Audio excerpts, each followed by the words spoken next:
The Buzz with Jess Lujan.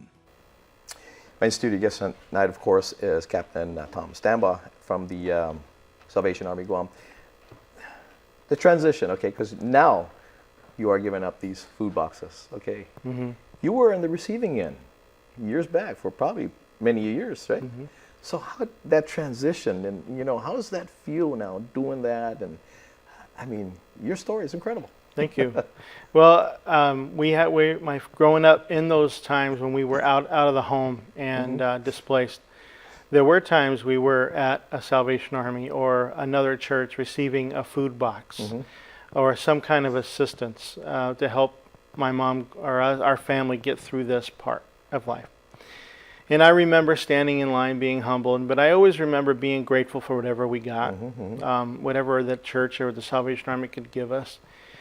And now, fast forward into 2016, here I am a captain, and I'm now on the other end, making sure our pantry is full of food and preparing our staff and volunteers, preparing the food boxes and assistance to hand out to people in need. And being from both sides of the aisle, I think it is that I understand the struggle that we all face, that sometimes there are more bills than money, and there are it just seems like this is the assistance we need right now just to get us through. And I'm glad that we could provide it.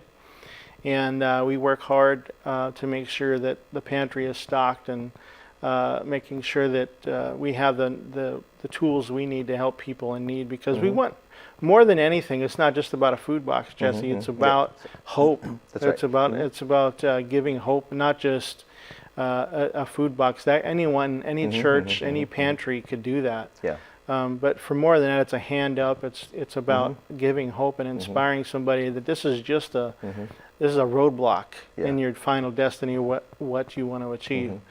And so I'm glad to be on both ends, because I do know what it feels like to walk up in a church or a Salvation Army, to sign your name on the list and wait to be seen, and then have the assistance. And now watching as our clients walk out with the things, and so I've been blessed on both ends. And let me take you back as a child too. Okay, now food boxes are fantastic. Okay, but as a child, okay, all children, regardless of their religion or race, all children have one thing in common. We all gone to the same school. We all love toys. Okay. And for that one time when you never really had, and that you were given, what did that do to you as a child, to receive something? Right. Well, first, it's a surprise, because you know the reality of your family situation, that mom and dad just don't have the means to provide. And so when you get that gift, or when you get that present that's unexpected, it is a Christmas, even if it's one thing. It's unexpected, and it's a joyful thing that I have someone valued me enough to give me something where, unfortunately, this Christmas, my parents could not. And so it does have a belief that, not just in the toy, but that there are other people who care about me and my situation, and value me.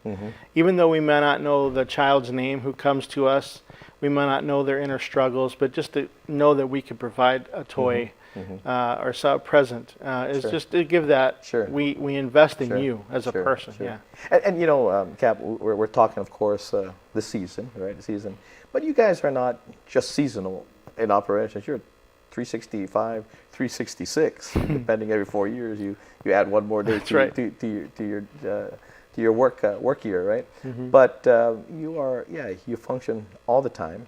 And outside the Christmas season is a very small component of the wider scope things that you guys do. And I know this for sure, because you were supposed to be my guest last week, but there was an emergency situation. There was a missing swimmer off the Pocket, and your call says, man, we're here feeding the folks that are, the first responders that were out there. And and it just dawned on me. I said, "Man, you guys are doing everything.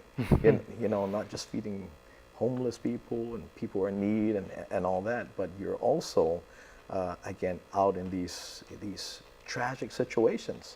So you guys are everything. Right. We thank you for that. Thank we thank you for that. So, again, it's a wider scope of things that you guys do. And it's amazing, and it's all through donation.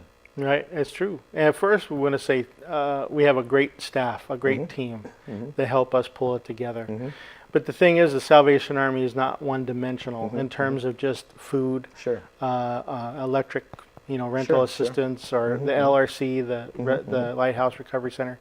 It is the entire island that we want to serve. Sure. And it's in times of disaster. It's in times of even good things, parades, being Whether it's a Guam disaster or a personal disaster, right? Exactly. Yeah. We want to be a Salvation Army for the entire island of Guam, and serve people wherever they are. And emergencies touch everybody. Sure. Whether you're rich or poor sometimes. And so, as we know, disasters don't discriminate.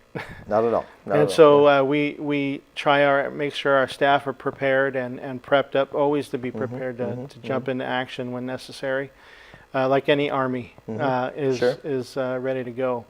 I think also too with our staff is that and our volunteers is that sometimes as leaders we have to recognize our team's abilities, Sure. and they far outshine mine.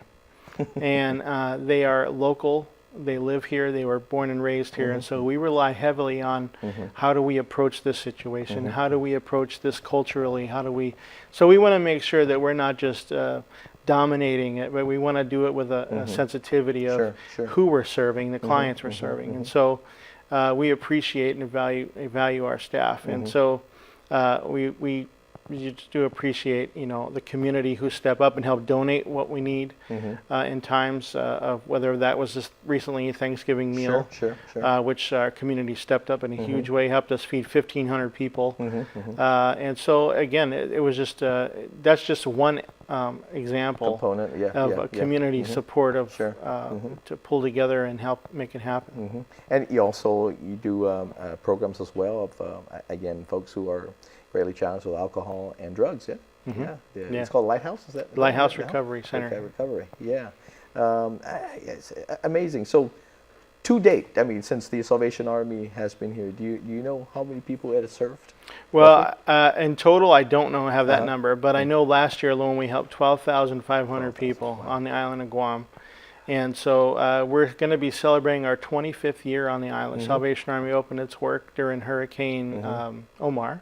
Yeah. And we've been here ever since, and we want to be a positive for the community. And my wife and I are glad to be here on Guam. It's exciting. The people, like I said, we've really embraced us as their captains, and so we're glad to serve it. Kevin, I got to take another quick break. Come back, probably